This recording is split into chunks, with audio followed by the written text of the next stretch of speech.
जय खानदेश मंडळी, मी आहे तुमची सोनल हिराव आणि आज आपण बनवणार आहोत उकडीचे मोदक। कारण की आता मागे गणपती उत्सव सुरू झालेला आहे आणि आमच्याकडे गणपतीची स्थापनाही झालेली आहे। तर मी म्हटलं आज त्यांच्यासाठी काहीतरी स्पेशल होऊन जाऊ दे, म्हणून आज मी त्यांच्यासाठी उकडीचे मोदक बनवणार आहे। तर उकडीचे मोदक कसे बनवायचे त्याची रेसिपी तुम्हाला आज मी सांगणार आहे। तर सगळ्यात आधी एक नारळ जे आहे ते मी खवडून घेतलेलं आहे। हे तांदळाचं पीठ आहे 1 वाटीभर आणि गूळ किसून घेतलेला आहे। काजू जे आहे ते पण मी छान बारीक असे कुटून घेतलेले आहेत। बदाम पण कुटून घेतलेले आहेत, मनुके आहेत आणि वेलची पावडर आहे। तर आता आपण सगळ्यात पहिले सारण तयार करून घेऊया। तर आता सारण कसं बनवायचं ते तुम्हाला दाखवते मी। आता आपण गॅस चालू करू। त्याच्यावर आधीच कढई ठेवून घेतली होती। कढई गरम झाली की त्यात मी काय करणार आहे, तूप टाकणार आहे थोडंसं। मी त्यात तूप टाकून दिलेलं आहे। तूप जे आहे छान गरम झालेलं आहे।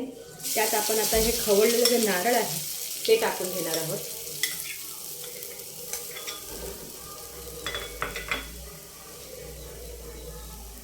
आता यामध्ये मी तुपात खवळलेलं नारळ टाकलेलं आहे। त्यात आता गूळही टाकून घेणार आहे। आता यामध्ये मी किसलेला गूळही टाकून घेणार आहे। एक पूर्णपणे नारळ घेतलेला आहे, तर मी काय केलेलं आहे, 1 वाटीभर गूळ टाकलेला आहे।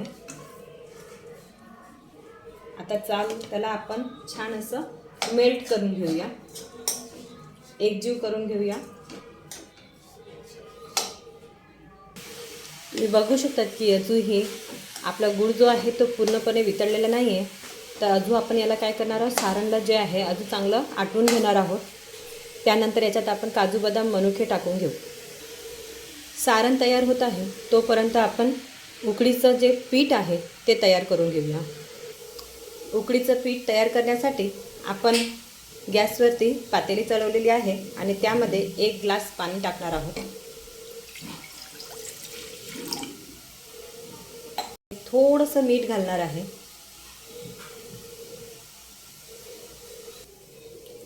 मी आता या गरम पाण्यामध्ये थोडं दूध घालणार आहे, कारण की दूध घातल्याने जे पीठ असतं ते छान मऊ होतं आणि मोदकही खायला छान मऊ लागतात। म्हणून मी जेव्हा पाणी उकळते त्यावेळी त्याच्यामध्ये थोडंसं दूध घालते। तुम्ही बघू शकता की पाणी हे छान आपलं उकळलेलं आहे। आता त्यामध्ये मी हे तांदळाचं पीठ जे आहे ते टाकून घेणार आहे। 1 वाटी तांदळाचं पीठ घेतलेलं आहे।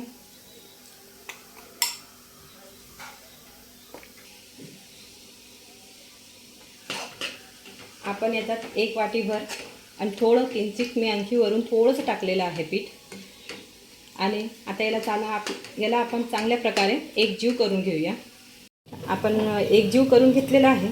आता याला एका छान मोठ्या ताटात काढून थंड करून घेऊया आणि चांगलं मळून घेऊया याला। मी हे पीठ जे आहे ते हे मोठ्या ताटात थंड करण्यासाठी काढत आहे आणि त्याला छान असं लुसलुशीत आपण मळून घेणार आहोत। आता हे सारण तुम्ही बघू शकता की काय झालेलं आहे, ड्राय झालेलं आहे। यात मी मनुके घातलेले आहेत, काजू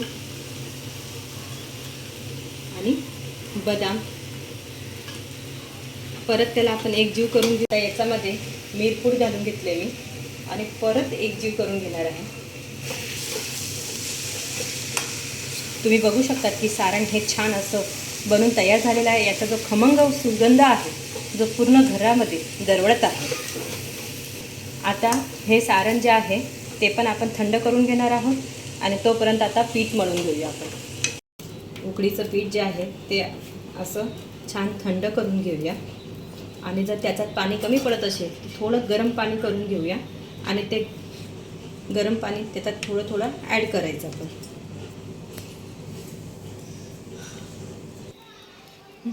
याच्यात मला आता पाणी थोडं कमी वाटलं म्हणून मी थोडं पाणी ॲड करून घेतलेलं आहे। जर तुम्हालाही तसं वाटत असेल तर तुम्हीही काय करू शकतात, पाणी वरून थोडं टाकू शकतात। तुम्ही बघू शकतात की आपलं हे जे पीठ आहे छान असं मळून तयार आहे आणि बघा किती पांढरं शुभ्र दिसत आहे, कारण की याच्यात आपण दूध टाकलेलं आहे। दूध टाकल्यामुळे पीठ जे आहे ते छान असं पांढरं दिसतं आणि मोदक जे आहेत ते असे छान लुसलुशीत होतात, मऊ होतात. म्हणून पीठ मळताना त्याच्यात दूध टाकायचं थोडंफार. आता मी खाली काय करणार आहे, थोडं तूप टाकून घेणार आहे आणि त्याच्यात परत हे पीठ असं मळून घेणार आहे. तूप टाकल्याने, पिठात थोडंसं तूप टाकल्याने मोदक जे आहेत ते छान मऊ होतात. तुम्ही बघू शकता की पीठ पण हे बघा किती छान असं तयार झालेलं आहे. हाताला जास्त चिटकतही नाही आहे, है ना. म्हणजे याचा अर्थ असा आहे की पीठ जे आहे ते पूर्णपणे आता तयार झालेलं आहे. आपलं हे जे कणिक आहे, उकडीचं पीठ जे आहे ते तयार आहे. आता आपण सारण थंड झालं आहे ते बघून घेऊया आणि मोदक बनवायला सुरुवात करूया. आता आपण ह्या पीठला चांगलं मळून घेऊया आणि चांगले मळल्यानंतर हाताला थोडंसं तूप लावून घेऊ आणि असे छान गोल गोल गोल गोल मस्त गोळे तयार करून घेऊया. तुम्ही बघू शकता की पीठ किती छान मऊ दिसत आहे. असे आपण एक एक करून सगळे गोळे तयार करून घेणार आहोत. आता तुम्ही बघू शकता की मी गोळे हे तयार करून घेतलेले आहेत आणि हा जो मोदकचा साचा आहे, या मोदकच्या साचेला मी असं इथे तूप लावून घेणार आहे. त्यानंतर एक गोळा असा ठेवायचा आणि असं बंद केल्यानंतर त्याला ह्या प्रकारे आपण काय करायचं आहे, प्रेस करायचं आहे. बोटांना थोडंसं तूप लावून घ्यायचं. तुम्ही बघू शकतात की किती छान असं हे पीठ जे आहे मस्त आकार घेत आहे. आणि हे बघा, आपला हा मोदक जे आहे असा तयार झालेला आहे. तर असे आवरण मी बनवून तयार करून घेणार आहे. त्याचप्रकारे दुसरंही मोदक मी असा आवरण जे आहे त्याच प्रकारे दुसरं आवरणही मी अशाच प्रकारे तयार करून घेणार आहे. तुम्ही बघू शकतात की किती छान असं हे आवरण बनून तयार आहे. तर ह्याच प्रकारे हे सगळे गोळ्यांचे मी असे आवरण तयार करून घेणार आहे. आता बघू शकतात की आपण अशा प्रकारे सगळे आवरण तयार करून घेतलेले आहेत. त्यात आपण आता सारण भरून त्याला छान असं दुमडून घेणार आहोत आणि शिजायला ठेवणार आहोत. अशा प्रकारे याच्यात सारण भरायचं आहे आणि ही पारी जी आहे ते थोडं असं दुमडून घ्यायचं आहे, थोडंसं प्रेस करायचं आहे. हे बघा अशा प्रकारे आणि परत याला असं दुमडायचं आहे. हे बघा अशा प्रकारे आपल्याला याला पॅक करून घ्यायचं आहे. वरचं ही जे देठ असते ते थोडंसं पीठ कमी करून घ्यायचं आणि परत असं छान, हे बघा किती छान असा आकार त्याला आलेला आहे. परत मी त्याच प्रकारे दुसराही मोदक तयार करून घेणार आहे. मी आता दुसराही मोदक त्याच प्रकारे तयार करून घेणार आहे.